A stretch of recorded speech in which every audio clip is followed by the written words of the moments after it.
Bienvenidos a un episodio más de Estimadas. Este es un proyecto de Éticas Poderosas en colaboración con la Embajada de España en Costa Rica y la Asociación de la Red Española Costarricense de Ciencia, Innovación y Tecnología, RECIT.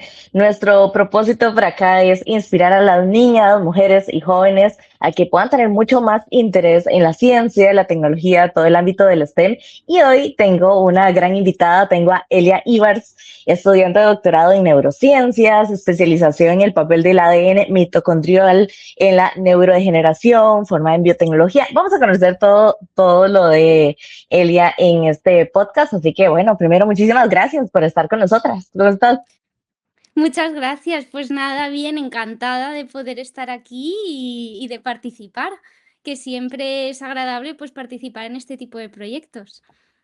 No, y aquí estamos encantados de poder tenerte y sobre todo que nos contes un poco de tu historia y de sobre todo el área de la ciencia, porque creo que estamos como muy acostumbrados a que a veces muchas niñas y jóvenes sienten como la curiosidad por el cuerpo humano, por el cerebro, cómo funciona cada una de las cositas que tenemos de forma interna, pero muchas veces se escucha mucho como la frase de la ciencia no es tanto para mujeres, hay como muchos hombres en el área y todo lo demás. Entonces, me gustaría que nos contaras un poco cuál fue como ese interés, qué te hizo despertar ese interés en la neurociencia y qué le dirías también a las chicas y a las más jóvenes que quieren estudiar en esta área. Pues yo de pequeña siempre había tenido muchas preguntas sobre el cuerpo, sobre el mundo, sobre qué estaba pasando. Entonces, al final, no fue algo que me planteé, sino que surgió de manera espontánea. Iba a clase y me gustaba mucho la biología, me gustaba mucho aprender sobre las células, sobre el cerebro, sobre todo. Y poco a poco, al final, vas pasando de grado en grado y dices, bueno, ¿y yo qué voy a ser de mayor, no? ¿Y qué voy a ser? Y al final entrar en el campo de la neurociencia fue una cosa también eso muy natural porque toda mi familia, desgraciadamente, sufre de enfermedades neurodegenerativas, Alzheimer, Parkinson, demencia. Entonces, cuando yo era pequeña tenía esta idealización de, no, yo voy a curar el Alzheimer y tenía esta intención y esta ilusión de poder aportar un granito de arena, aunque sea muy pequeñito, al campo. Y por eso poco a poco intenté como encaminarme a poder estudiar eso. Así que yo animaría pues a todas las niñas, a todas las adolescentes que nos están escuchando, que al final siempre es posible, hay que hacer mucho esfuerzo y la verdad es que la ciencia no es de hombres. La mayor parte de las científicas que hay en los científicos que hay en mi instituto son mujeres, hay muy pocos hombres y estamos como muy contentos de poder representar a las mujeres en este campo, en la biomedicina, que al final es muy importante. Bueno, y ahora que mencionaste este tema de las mujeres en la ciencia y la neuromedicina y demás, ¿tenés como algunos ejemplos o mujeres que te inspiran y que vos desde pequeña dijiste, yo quiero ser como ella es mi ejemplo a seguir en esta área? Pues la verdad es que no tuve muchas referentes científicas. Yo recuerdo que mi tía abuela, ella era, me ayudaba mucho a poder seguir en el campo y como que me mantenía la ilusión y siempre pues me hacía regalitos. Y yo me acuerdo que ella me regaló 4 biografías diferentes de ¿cómo se llama? De la Marie Curie. Y yo pensaba, bueno, me ha regalado 4 biografías diferentes sabiendo que la Marie Curie solo tuvo una vida, pero bueno. Entonces yo me las leí muy atentamente y yo pensé, la Marie Curie sufrió mucho durante su vida y solo la dedicó a la ciencia, no la dedicó a nada más. Y yo en ese momento dije, ostras, a mí me gusta mucho ser científica, pero también considero que puede tener muchas más aficiones, pero esta mujer, Marie Curie, como por ser mujer en la época, no se la acreditó como científica y tuvo que trabajar mucho para poder hacerse valer en su época. Pero creo que ahora no es necesario ser tan recta y dedicar como tu vida hasta morir, como Marie Curie, sino que podemos hacer muchas más cosas. Y ahora como referente, en este tiempo tengo a Lynn Margulis, que la verdad es que fue una científica que tuvo las ideas muy claras y aunque en su época no la valoraron y dijeron que lo que ella decía está mal, poco a poco se han ido probando las teorías que ella iba diciendo. Entonces, la cojo como ejemplo de que si tú crees en algo firmemente y consideras que eso está bien, poco a poco el tiempo ya irá dándote la razón y poniendo las cosas en su lugar. Sí, creo que es como algo que hemos visto como a lo largo de los años, que se van como rompiendo como los estigmas y que cada vez vemos a más mujeres en diferentes áreas y que están por ahí inspirándonos. Y no, la verdad es que yo tengo muchas preguntas para hacerte y sobre todo porque queremos conocer más sobre toda tu carrera. Más adelante vamos a hablar del premio, pero antes quisiera que habláramos un poquito sobre, bueno, continuamos hablando del cerebro, porque me parece que es como uno de los grandes misterios de la ciencia, una de donde más preguntas nos hacemos constantemente, pero ¿qué es lo que a vos más te sorprende todavía a la hora de estudiarlo? Pues la verdad es que el cerebro es una cosa que sorprende en su todo, ¿no? Porque al final hay veces que quitas una parte del cerebro y aún así sigue funcionando correctamente. Por ejemplo, tengo una amiga que su padre sufrió un tumor cerebral que me enseñó la imagen de la radiografía o de la resonancia y era enorme. Y aunque fuera un tumor enorme, su padre estaba bien, decía mi amiga. Yo creía que se hubiera quedado tonto, pero aún así el cerebro fue capaz de adaptarse a todas ese inconveniente, ¿no? Que es que el tumor quite parte del volumen de cerebro, que parte de las estructuras y de las células que formaban la región concreta donde estaba el tumor, y fue capaz de adaptarse y aún así funcionar correctamente. El pobre hombre sí que es verdad que perdió la vista, pero aparte de eso es una persona funcional, camina, come, se le entiende, habla, razona y sigue siendo científico, que el hombre es científico. Entonces me parece asombroso la capacidad de adaptación que tiene el cerebro, incluso quitando como casi la mitad. Sí, es algo asombroso y yo creo que con el paso de los años vamos a ir descubriendo como más información y más cositas, más misterios gracias a la tecnología y también a las grandes científicas y demás.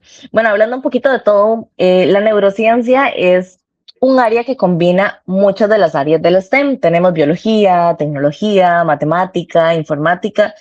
¿Por qué crees que esta es una de las carreras del futuro y que necesitamos tener a más mujeres en esta área? Pues considero que es una de las carreras del futuro porque al final la biomedicina, la neurociencia estudia la vida, ¿no? Cada vez, dependiendo de la época en la que nos situamos, hay virus, pandemias, enfermedades que afectan en mayor o menor medida a la población. Lo que en su momento, por ejemplo, la biología era la peste negra, ¿no? En la edad mediana, ahora es las enfermedades neurodegenerativas, las cardiovasculares y en el futuro serán las infecciones bacterianas debido a la gran resistencia antibiótica. Entonces, por eso es tan necesario estudiar esta carrera y es una de las carreras del futuro porque se va a necesitar mentes pensantes cuando en un futuro no podamos curar las enfermedades del momento.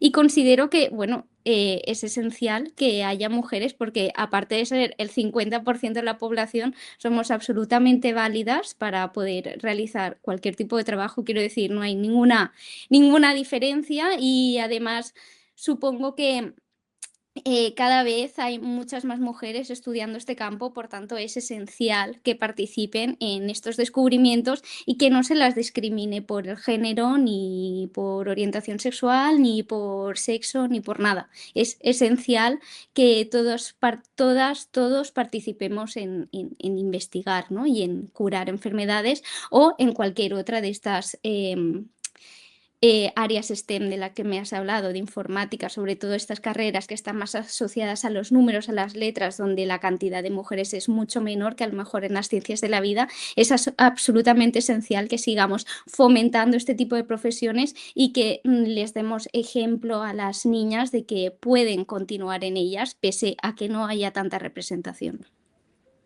Hablando del tema del fomentar a las niñas y a las jóvenes, que se introduzca en estos temas. No sé si a nivel personal tenés como alguna recomendación de algún sitio web, algún libro con el que se puede como iniciar en el mundo de la ciencia, de la neurociencia y empezar a entender un poquito, tal vez como más de pasatiempo y ya luego dar como al salto más universitario, pero a veces uno se encuentra como pequeños espacios donde uno le dan como esta curiosidad y quiere ingresar poquito a poquito más en el área. Pues yo cuando era pequeña no tenía ningún tipo así de referente como de biomedicina o de neurociencia en las redes, ¿no? Pero conforme me he hecho mayor sí que han aparecido, por ejemplo, youtubers como Hiperactina, la gata de Schrödinger, que explican como la ciencia de manera súper fácil y que creo que para estas generaciones, ¿no? Y además de, ahora que vivo en una ciudad, yo vivía en un pueblo, hay muchos museos, hay muchas charlas a las que puedes ir, las que puedes participar. Y yo pensaba, si yo de pequeña hubiera vivido en una ciudad, es que hubiera ido a todos los talleres, a todas las charlas, a todos los museos, es que hubiera ido a todo. Pero yo no tenía como ese acceso. Entonces, pienso que eso, tanto YouTube, personas así como estas dos divulgadoras, o museos donde hacen charlas, hacen talleres donde los niños pueden tocarlo todo. Es que lo pueden tocar todo y pueden experimentar y jugar con pipetas. Entonces, cosas así yo creo que animan mucho a las niñas a poder continuar. Sí, me encanta. Y ahora tenemos eso, como lo decís vos, la información al alcance del teléfono celular, que tenemos documentales, YouTube y demás. Entonces, esas son buenas recomendaciones las que nos diste. Bueno, hablando todo un poquito al inicio, cuando te estaba presentando, dije que tenías un currículum bastante extenso y que lo íbamos a ir conociendo poco a poco durante la entrevista. Entonces, bueno, hace poco ganaste el premio al público del concurso de monólogos científicos Solo Ciencia. Y tu tema fue sobre la procrastinación. ¿Por qué ese tema? ¿Qué te inspiró? ¿Qué fue lo que te motivó a hacerlo? Y también contarnos un poquito de qué trata. Bueno, yo hice el tema sobre la procrastinación más que nada por experiencia personal, porque yo estaba procrastinando mucho. Y yo la verdad es que me gusta mucho hacer monólogos científicos porque combino la ciencia y la risa, ¿no? Y a mí me gusta mucho hacer reír a mis familiares, a mis amigos. Entonces, cuando vi este concurso dije, ¡buah! Creo que es ideal participar aquí, pero lo estaba alargando mucho, lo estaba alargando mucho y llegaba la fecha límite y dije, bueno, tendremos que hacer algo, pero yo procrastinaba. Entonces llegó un momento en que me surgió la idea de, oye, ¿y por qué no lo hago de la procrastinación? Porque seguramente si entiendo por qué estoy procrastinando, a lo mejor procrastino menos en el futuro. Entonces, ese fue el tema que me hizo como participar en los monólogos científicos, ¿no? La procrastinación, y esa es la razón. Y al final me gustó mucho porque entendí verdaderamente por qué se procrastina, ¿no? Al final, todos los que hemos sido estudiantes hemos procrastinado, sea porque teníamos un trabajo que no queríamos hacer, no queríamos estudiar un examen, etcétera, ¿no? Hay muchas veces que yo no entendía por qué a mí esto me pasaba. Y entonces investigué un poquito porque aunque yo estudio, o sea, formo parte de las neurociencias, no conozco todos los mecanismos cerebrales que existen, ¿no? Entonces empecé a aprender sobre este tema y está muy relacionado con el sistema límbico. El sistema límbico al final es una estructura muy primitiva que tenemos en el cerebro, que es el cerebro como el ancestral, ¿no? Cuando existía el cerebro más pequeño, el principio de un órgano del cerebro en un animal de hace mucho, mucho tiempo, era esto, ¿no? Y entonces, en este sistema límbico tenemos como una región que se encarga de ver el esfuerzo y la recompensa que tienen las acciones, ¿no? A lo mejor, yo qué sé, estudiar mucho para un examen, a lo mejor te hace sacar un 10 y por tanto aprobar la carrera y estar muy feliz, pero bueno, a lo mejor si estudio un poquito, pero salgo de fiesta también, no, o sea, a lo mejor no sé si llegaré pues a aprobar, pero bueno, tengo una recompensa más inmediata que es salir de fiesta, ¿no? Al final,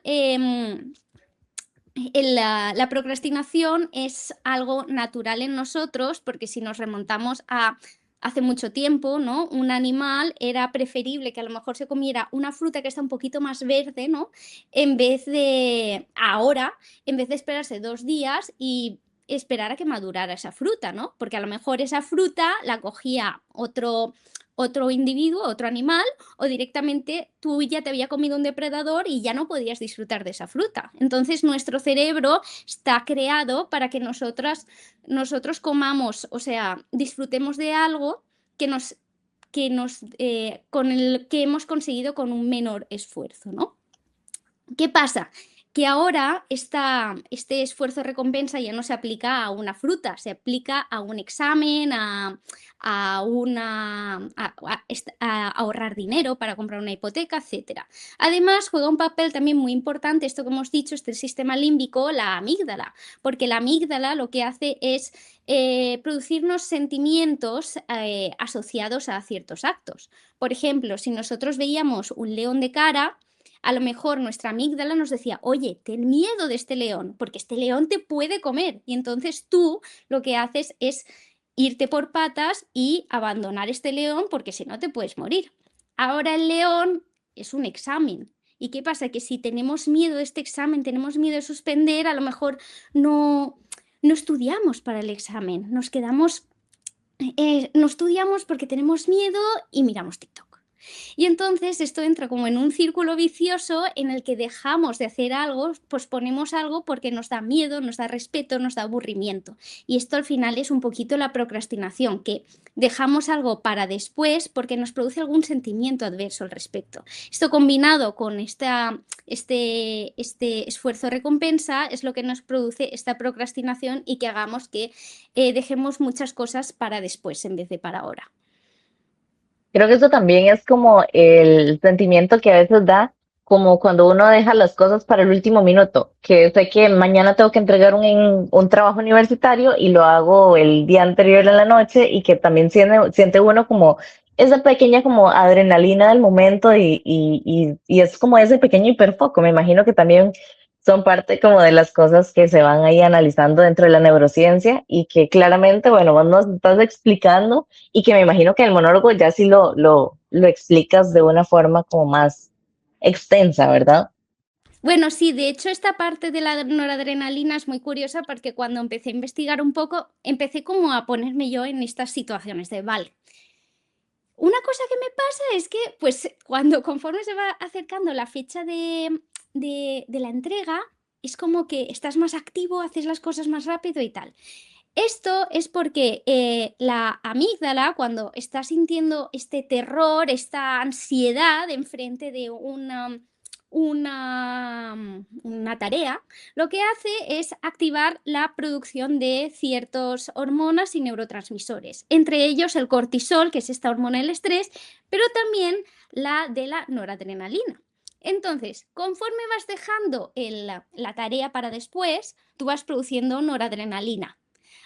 Y conforme se acerca más la fecha de entrega de la tarea, los niveles de noradrenalina son mucho más altos. Por eso estos altos niveles de noradrenalina es lo que producen este hiperfoco, esta capacidad, como mayor capacidad de hacer una tarea, porque al final es esto, imaginémonos que la tarea es un león, cuanto más adrenalina tengamos, cuanto más despiertos estemos y más hiperfoco tengamos, tendremos mejores reflejos y seremos capaces de huir de este león de una manera más eficiente que si no tuviéramos estos niveles como de estrés, de cortisol y de estos neurotransmisores.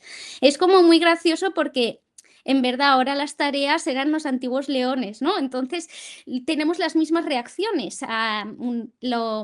Tenemos una mayor frecuencia cardíaca, tenemos una mayor frecuencia respiratoria porque nos estamos preparando para el peligro. No, yo ya tengo muchas ganas de poder conocer tu monólogo completo. Por ahí me estaban contando sobre la final y todo lo demás, que también va a estar siendo en Costa Rica. ¿Cómo te sentiste al recibir el premio por parte del público? Que la gente dijera, queremos que darle este reconocimiento a Elia.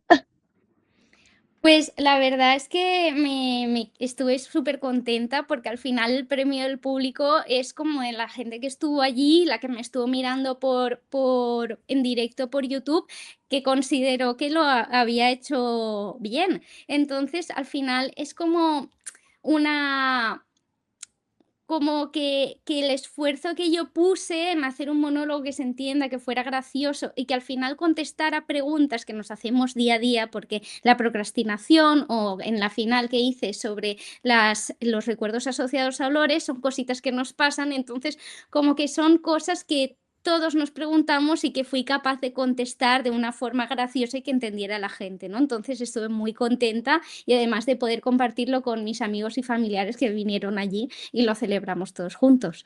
Y además de mis compañeros que, aunque gané yo el premio del público, creo que estuvo muy empatado porque ellos lo hicieron fenomenal y fue una gala en que nos sentimos como muy campamento de verano, que estábamos muy poquito tiempo juntos, pero fue muy intenso.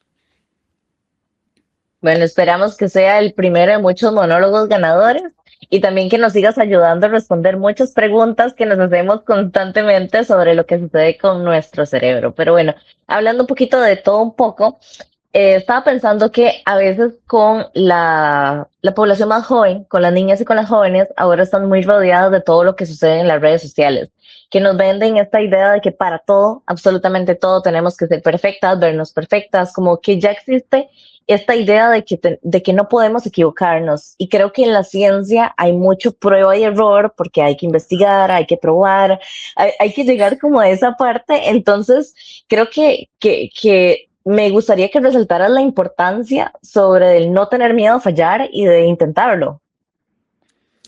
Uf, la verdad es que ahora estoy haciendo la tesis doctoral y hacer la tesis doctoral es tener un máster en prueba y error, porque cada 2 por 3 te están saliendo errores, pero hay que pensar que de los mayores errores han salido las mejores cosas, ¿no? Y un error, en verdad, es solo una oportunidad que te va a dar la vida para aprender.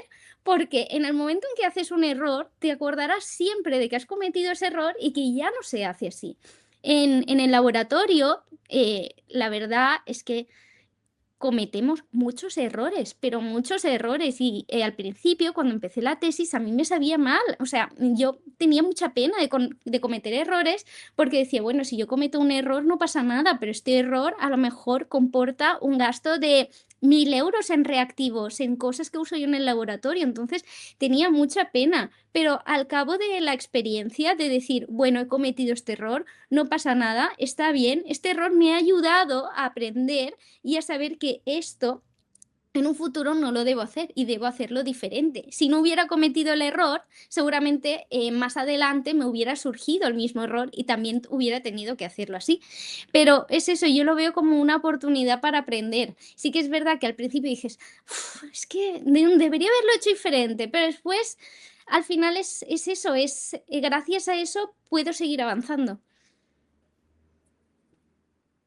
Te tengo una pregunta para que penses en el antes y en el futuro.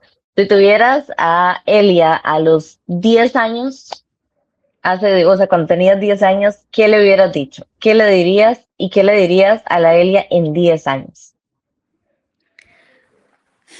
Pues yo supongo que a la Elia de 10 años le diría que no se preocupara tanto, que verá que en el futuro tendrá cosas muy buenas y que no se tiene que preocupar como de la gente que le dice, ay, mira, es que ella estudia. No, no, no, sigue estudiando, sigue trabajando, que vas a conseguir lo que quieres, lo que puedes y vas a trabajar en un laboratorio.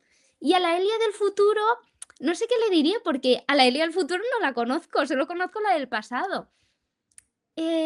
Uf, pues espero que esté bien. Sí, que le preguntaría si, no sé, si sigue teniendo una buena vida y si sigue investigando y si sigue divulgando, pues porque al final son cosas que nos gustan a ella y a mí, supongo, porque yo no la conozco, pero seguro que lo hará. Bueno, y hablando de investigar, ¿hay algún tema en específico que te gustaría investigar y desarrollar en los próximos años? Pero en referencia al laboratorio o en otras cosas. No, en referencia ya que vos digas, ok, dentro de, no sé, puede ser en cualquiera de los ámbitos, que vos estés en laboratorio o a nivel ya más científico, o de que vos digas, tengo mucha curiosidad y quiero conocer más sobre este tema y quiero hacerlo durante los siguientes años, o me da mucha curiosidad para poder conocer más sobre este tema en específico. Pues, aunque no es un tema en plan para investigar, sí que me gustaría aprender como un poquito más de bioinformática. Ahora al final sí que es verdad que existen las inteligencias artificiales que directamente te crean el código y ya está, pero también tiene que haber una persona detrás que sepa que ese código está bien o cómo funciona y por qué funciona así. Y como cada vez tenemos una mayor cantidad de datos que se tienen que analizar, y también veo la necesidad en el laboratorio de analizar estos datos que se han creado, ¿no? Por eso me gustaría estudiar con un poquito de esto, aprender código, aprender a programar para poder analizar estos datos que en verdad son tan importantes, ¿no?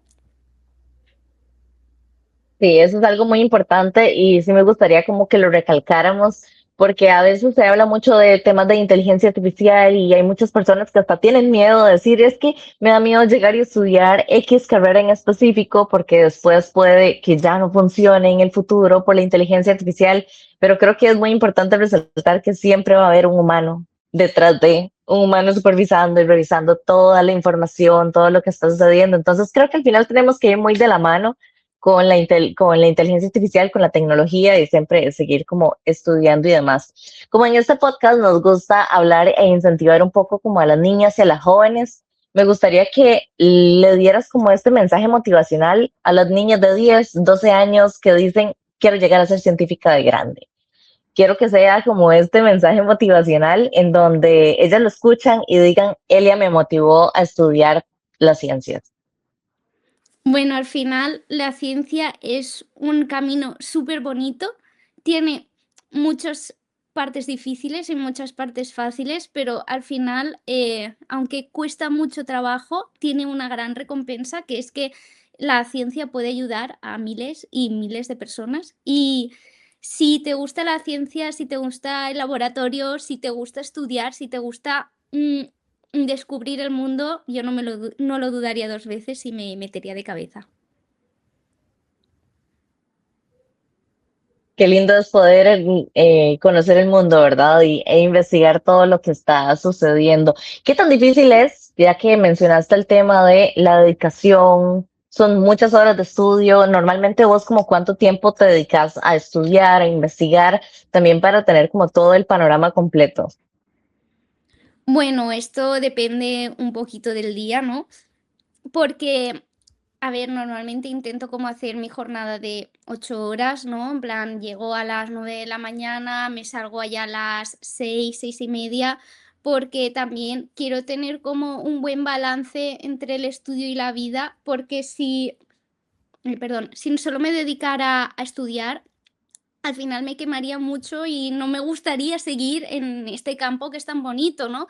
Por eso considero que hay que tener un buen balance entre estudiar y el tiempo libre. Pero igualmente sí que es verdad que cuando yo estaba estudiando la carrera, estudiaba mucho porque yo quería tener muy buenas notas para poder sacar una beca, para poder realizar la tesis doctoral. Igualmente, no tuve la suerte de poder sacar una beca y tengo un contrato que me permite investigar sin estar vinculada a una beca. Pero igualmente eso es mucho esfuerzo, sí que es verdad que muchas veces tienes que ir en fin de semana, tienes que ir en festivos, tienes que a lo mejor en vez de entrar a las 9, pues hay algún día que tengo que entrar a las 7 de la mañana y salir a las 7 de la tarde, pero bueno, es puntual, intento que no sea muy a menudo porque eso al final también necesitamos que nos guste lo que estamos haciendo y que no nos suponga un esfuerzo excesivamente grande que no podamos tener una buena calidad de vida, que poder seguir haciendo deporte, poder seguir viendo a mis amigos, cocinar, etcétera. Sí, hay que tener como este balance en la vida para que todo pueda funcionar de la mejor forma, por más que uno sea súper apasionado en lo que le gusta. Entonces fue como algo muy importante.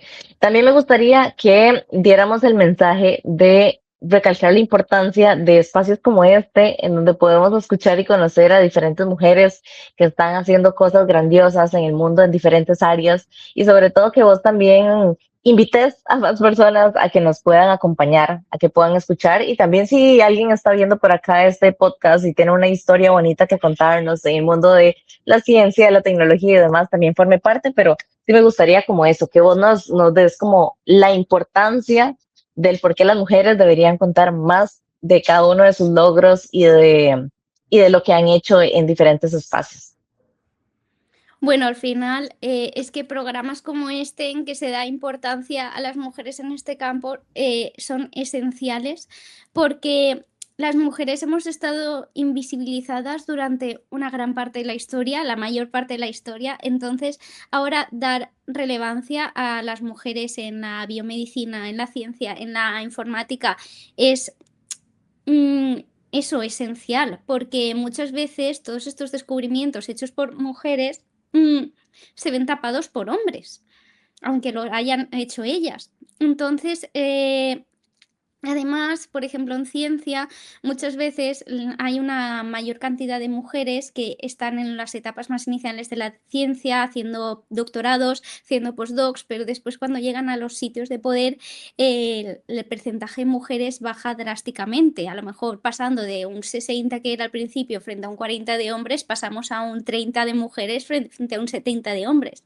Entonces, poder visibilizar esto, ayudar a las niñas a que puedan participar en carreras de ciencia y que les guste la ciencia y poder llegar a estos sitios, creo que es esencial para poder cambiar el paradigma y que este techo de cristal que hay cada vez se rompa más y podamos llegar a estos sitios de altos rangos que nos merecemos porque hacemos buena ciencia, pero debido a nuestro género o a nuestras condiciones de vida, como por ejemplo ser madres o estar al cuidado de mayores, de niños, no nos permiten llegar a estos sitios porque después nos ponen más pegas para poder alcanzarlos. Entonces eso, programas como este, hacer divulgación de la ciencia, dar visibilidad de que las mujeres también estamos en estos sitios, es esencial para ello y que gente como yo o como cualquier otra persona pueda contar su experiencia y su historia y transmitirla para que otras niñas puedan seguirla es tremendamente importante. De verdad que muchísimas gracias por el espacio y también por contarnos un poquito. Yo sé que ya se nos va rápido el tiempo y que a veces es muy poquito porque hay muchas cosas que contar y que nos podrías contar, pero tal vez para eso, no sé cómo estás en redes sociales, si lo tenés privadas o aunque sea te podemos seguir en LinkedIn o en alguna red social también para poder ver más de tus futuros proyectos. Entonces no sé si hay alguna forma en donde también podamos seguir tu trabajo. La verdad es que no tengo las redes sociales abiertas porque al mismo tiempo que digo lo de la procrastinación, tener las redes sociales me hacen procrastinar mucho y consideré en su momento que pues iba como a dedicarme a hacer divulgación, pero local, no en internet, y pues poder hacer como cositas, pero sin tener esto, estar vinculada a redes, ¿no? Así que aunque no me podáis encontrar en redes, bueno, yo seguiré haciendo cositas igualmente. Bueno, con eso es más que suficiente, es lo que necesitamos de que nos estés ayudando a hacer divulgación y también estés haciendo diferentes proyectos. Yo sé que el tema de las redes sociales, a veces uno dice 5 minutos y se le va más de una hora, mucho tiempo, entonces es más que entendible. Pero de verdad, muchísimas gracias por haber acompañado, por habernos acompañado a nosotros en este espacio y no sé si tenés como algunas palabras ya de despedida. Pues nada, gracias a vosotros. La verdad es que este Meadas, Ticas Poderosas, es una iniciativa súper bonita, súper chula y que espero que siga creciendo. Muchísimas gracias y ya de esta forma nosotros nos vamos despidiendo de este episodio que se nos fue rapidísimo, un episodio más de Estimados es un proyecto realizado por Ticas Poderosas con el respaldo de la Embajada de España en Costa Rica y también la Asociación de la Red Española Costarricense de Ciencia, Innovación y Tecnología. Gracias a ellos hacemos todo esto posible, así que nos pueden conseguir y seguir en redes sociales. Por ahí tenemos toda la información, puede ver todos los episodios anteriores con nuestras invitadas y verdad, muchísimas gracias y nos vemos en una próxima ocasión. Hasta luego.